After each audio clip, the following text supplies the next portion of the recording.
आ चुके हैं बुद्धा पार्क में। ये गौतम बुद्ध की स्टैचू है, इसकी हिस्ट्री और थोड़ा बहुत इन्फॉर्मेशन बताता हूँ बुद्धा पार्क।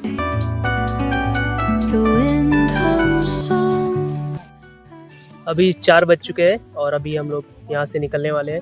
एक्चुअली ये मॉर्निंग टाइम में आते तो सही रहता है, अर्ली मॉर्निंग, मतलब 8-9 बजे तक यहाँ पहुँच जाते तो सही रहता, बट रास्ते में इतना जाम था। फिर हम लोग पहले टेमी गार्डन चले गए, उसके बाद इधर आए।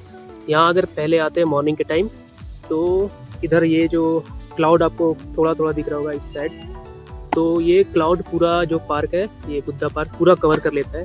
और जो ऐसा लगता है जैसे हम लोग बादल के ऊपर है और जो क्लाउड है, बादल है, वो थोड़ा नीचे हो जाता है, तो ऐसा लगता है हम लोग आसमान की ऊंचाइयों पे आ गए हैं। तो ये बुद्धा पार्क, ये गौतम बुद्ध का 60 टन कॉपर से बना हुआ स्टैचू है और ये 2006 में स्टार्ट हुआ था, बट बीच में थोड़ा रुक गया था, तो फिर ये कंप्लीट हो गया पूरा पार्क, ये स्टैचू वगैरह सब बनकर 2013 में कंप्लीट हुआ।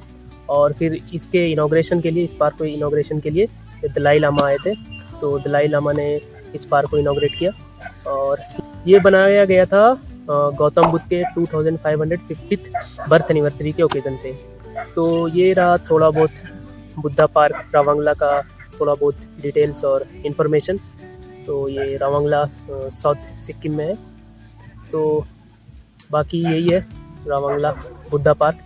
अभी टेमी गार्डन बुद्धा पार्क आज हुआ, उसके बाद अभी देखते हैं, क्योंकि अभी थोड़ा लेट हो गया और यहाँ रात जल्दी हो जाती है और पूरा रोड भी पूरा कर्व और टर्न है। यहाँ इवन 20 किलोमीटर जाने के लिए 1-1.5 घंटा लग जाता है, क्योंकि मतलब मैक्सिमम स्पीड 40-50 मैक्सिमम होता है यहाँ, उससे ज़्यादा जा ही नहीं सकते, वरना टर्न है, इतना कर्व है, फिर अप हिल है, डाउन हिल है, गियर चेंज करना, ये करना, तो एवरेज स्पीड 30-20-30 रहता है। तो इसलिए 20 किलोमीटर भी जाने में 1-1.5 घंटा लग जाता है। और अगर कहीं जाम में फंस गए या फिर कहीं पे लैंडस्लाइड हुआ है तब तो फिर गंदा है। बट अभी पूरा रोड डबल लाइन हो चुका है, शायद ही कहीं पे सिंगल लाइन है, बट बहुत अच्छा हो चुका है। पिछले 4-5 सालों में बहुत इम्प्रूवमेंट हुआ है रोडवेज में, तो इसलिए अभी तो और भी टाइम कम लगता है, पहले बहुत ज़्यादा, डबल से भी ज़्यादा टाइम लगता था उतना ही डिस्टेंस के लिए। तो यही हुआ। सिक्किम के बारे में थोड़ा बात करते हैं। सिक्किम जो है इंडिया का सेकंड स्मॉलेस्ट स्टेट है आफ्टर ऑब्वियसली गोवा। तो सिक्किम में ऑरेंज, स्ट्रॉबेरी और भी बहुत सारे गरम मसाला है, जैसे कि इलायची, ये सब भी काफ़ी होता है। और ये जो है अपने ऑर्गेनिक फार्मिंग के लिए बहुत फेमस है। तो करीब 80-90% जो है, इवन अब तो शायद 100% भी पूरा ही ऑर्गेनिक फार्मिंग ही होता है इधर। और यहाँ जैसे टेमी गार्डन है, वो सब कम्प्लीटली ऑर्गेनिक फार्मिंग उधर प्रैक्टिस होता है। तो जो यहाँ के लोग हैं, यहाँ बहुत सारे कल्चर्स के लोग हैं, जैसे कि यहाँ मोस्टली नेपाली इन्फ्लुएंस है, इधर नेपाल का इधर इन्फ्लुएंस है। तो नेपाली, वेस्ट बंगाल, क्योंकि सिलीगुड़ी फिर दार्जिलिंग ये सब पास है, तो बंगाल, नेपाल और उसके बाद फिर बिहार, ये सब के भी लोग हैं। तो काफ़ी ये सब कल्चर जो है मिक्स है पूरा। और इधर का जो लैंग्वेज है वो प्राइमरीली तो नेपाली ही है, उसके बाद बंगाली है, उसके बाद हिंदी, बट ऐसा कुछ भी सबको तीनों लैंग्वेज ही आता है। आप हिंदी में बात करेंगे तो हिंदी में बात करेंगे। उसके बाद यहाँ जो मोस्ट सरप्राइजिंग थिंग्स लगा वो है कि यहाँ जो है कहीं भी एयर प्योरीफायर तो छोड़ो, यहाँ वाटर प्योरीफायर भी नहीं है। तो जो भी टैप वाटर है डायरेक्टली उसे ही पीते हैं, पूरा प्योर वाटर है विथ रिच इन मिनरल्स। और कहीं भी किसी भी घर में फ़ैन नहीं है, तो टेम्परेचर इतना कम है कि फ़ैन का ज़रूरत ही नहीं है। तो बस, और फ़ैन नहीं है तो कहीं भी रेफ्रिजरेटर भी नहीं है, शायद ही किसी घर में जहाँ बहुत देर तक कुछ रखना हो तभी रेफ्रिजरेटर है, वरना कहीं भी रेफ्रिजरेटर नहीं है। तो रेफ्रिजरेटर नहीं है, वाटर प्यूरीफायर नहीं है, फ़ैन भी नहीं है, एयर प्यूरीफायर तो छोड़ ही दो, क्योंकि यहाँ का टेम्परेचर बहुत ही अच्छा है। तो यहाँ तो लोग सांस लेने आते हैं, तो यहाँ एयर प्यूरीफायर की कोई भी ज़रूरत नहीं है। तो ये रहा थोड़ा बहुत सिक्किम के बारे में, बाकी और भी बात करेंगे आगे, वीडियो में बने रहें। तो अभी हम लोग आ गए हैं NIT सिक्किम के कैंपस में, जो कि भैया का कॉलेज है। तो यहीं से जिशान भाई और यासीन भाई दोनों साथ में ही बीटेक किए थे। तो यासीन भाई तो यहीं सिक्किम में ही जॉब कर रहे हैं और इनके ही घर पे अभी हम लोग रुके हैं। तो यहाँ वो लोग अपने कॉलेज के दिन याद कर रहे हैं और अपने फ्रेंड को बात कर रहे हैं। तो वहाँ से फिर हम लोग कुछ खा पी कर, वहाँ जो कैंटीन छोटा सा, वहाँ से खा पी कर हम लोग नामची के लिए चल दिए।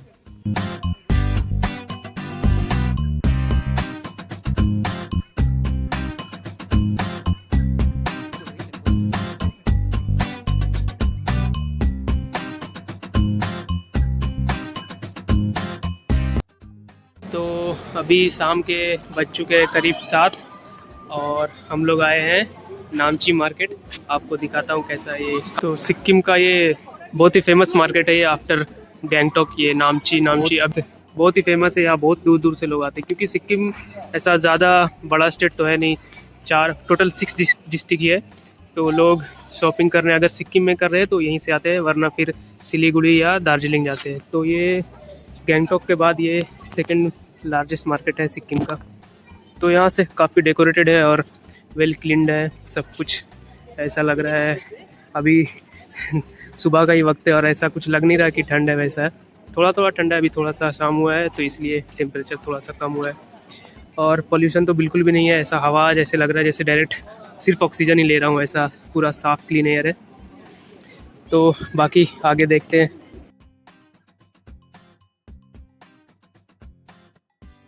तो अभी हम लोग आ चुके हैं डिनर करने। तो ये प्योर वेज होटल है। तो हमने यहाँ नोटिस किया कि यहाँ जो पानी है वो वाटर बॉटल में नहीं, ऐसा जग में दे रहे हैं और गिलास में दे रहे हैं। तो मैंने जब रीज़न पूछा तो उन्होंने बताया कि यहाँ पर वाटर बॉटल जो भी प्लास्टिक के वो बैन है। तो आज का दिन हो चुका है ख़त्म, खाना वाना सब कुछ हो चुका है। करीब 11 बज चुके हैं, 10:48 हुआ है अभी। तो 11 बजे और ये रहा अभी का मार्केट का सिचुएशन। अभी क्या है, यहाँ पे थोड़ा एल्टीट्यूड ज़्यादा है तो थोड़ा सा अगर तेज़ चल लिया तो थोड़ा सा ब्रेथलेसनेस होने लगता है। तो यही है। अभी इधर थोड़ा स्लोप है तो सही है, वरना अभी अप हिल जाने पे तुरंत ब्रेथलेसनेस होने लगता है, बट डाउन हिल जाने में सही लगता है। ये ऐसा फ्लैग आपने बहुत जगह देखा होगा ऐसे हिमालयन रीजन में। तो इसके पीछे एक रीज़न है, मैं आपको बताता हूँ क्या है रीज़न। और इस पर आप लोग देख लोगे कुछ तो ऐसा लिखा सा है। इसके पीछे रीज़न है, मैं आपको बताता हूँ ये क्यों ऐसा है और क्यों लगाते हैं इसे। ये पीछे फ्लैग दिख रहा है, ये तिब्बतियन फ्लैग है। जो तिब्बत के कल्चर को फॉलो करते हैं वो ऐसा लगाते हैं। इसके पीछे रीज़न है, ये मोस्टली अरुणाचल प्रदेश और जो भी हिमालयन रीजन में है वहाँ देखने को मिलता है। तो ये जो डिफरेंट कलर है इसका भी रीज़न है। तो ये अलग अलग कलर डिफरेंट थिंग्स को रिप्रेजेंट करते हैं। जैसे कि जो ये ब्लू है, ये ब्लू रिप्रेजेंट करता है स्काई को। वाइट जो है वो एयर हवा को रिप्रेजेंट करता है। उसके बाद आपको रेड दिख रहा होगा, रेड जो है वो फायर को रिप्रेजेंट करता है। उसके बाद ग्रीन है और येलो है। ग्रीन जो है वो वाटर और येलो जो है वो अर्थ, पृथ्वी को रिप्रेजेंट करता है। तो इसके पीछे क्या रीज़न है लगाने का, जो भी इस पर ना कुछ तो ऐसा तिब्बतियन जो भी लैंग्वेज है मुझे तो नहीं पता, बट उसमें जो भी कुछ मंत्र लिखे हैं, कुछ प्रेयर या ब्लेसिंग्स लिखे हुए हैं। और ऐसा माना जाता है कि ऐसा जब ये विंड चलता है, हवा चलती है, तो हवा चलते है तो ये फ्लैग ऐसे मूव करने की वजह से जो भी इस पर मंत्र या ब्लेसिंग्स लिखा है वो आसपास के सराउंडिंग एरिया में जो भी वहाँ से जा रहे हो या घर है वहाँ पे वो ब्लेसिंग जाती है और वहाँ से ऐसा अच्छा माना जाता है। तो ये एक्चुअली घर के आसपास या फिर कहीं भी ऐसा नॉर्मल जगह जहाँ पे थोड़ा बहुत पॉपुलेशन हो वहाँ पे लगाते हैं। तो ये है इसका रीज़न। हमने बहुत जगह देखा है, बाइक ट्रिप पे जब जाते हैं तो वहाँ भी लगाते हैं। तो यही रीज़न है ये फ्लैग के बारे में। यहाँ भी बहुत जगह लगा है तो मैंने देखा तो सोचा आपको बता दूँ उसे। तो अभी हम लोग जा रहे हैं पेलिंग, जो कि यहाँ से अराउंड 70 किलोमीटर है और इसके लिए हमें लगेंगे 3 घंटे। तो अभी हम लोग रास्ते में कुछ खाए पिए, फिर उसके बाद हमने ये कोल्ड ड्रिंक लेता। तो कोल्ड ड्रिंक वहाँ पे भी कोई रेफ्रिजरेटर नहीं था, तो हमें डायरेक्टली ऐसे स्टोर से लेना था और ऐसे ड्रिंक करना है। तो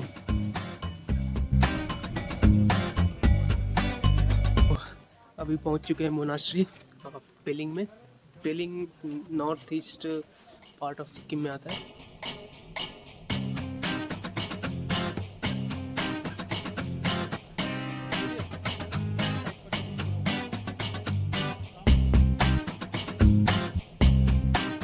अभी बिल्कुल टॉप पे है और अगर मौसम थोड़ा सही रहता है, मतलब जिस दिन थोड़ा सा धूप रहता है, तो यहीं से कंचनजंगा का जो टॉप पीक है वो दिखता है। बट अभी शाम भी है और थोड़ा विंटर का सीज़न भी है, इसलिए नहीं दिख रहा है। ये चारों तरफ पहाड़ ये है और जब रेनी सीज़न होता है तो उस टाइम पूरा क्लाउड ही क्लाउड रहता है। ये सब के पीछे सब जगह क्लाउड रहता है। और जब अभी तो पिछले कुछ साल से इधर स्नोफॉल भी नहीं हो रहा है ग्लोबल वार्मिंग की वजह से, वरना ये सब कवर रहता है।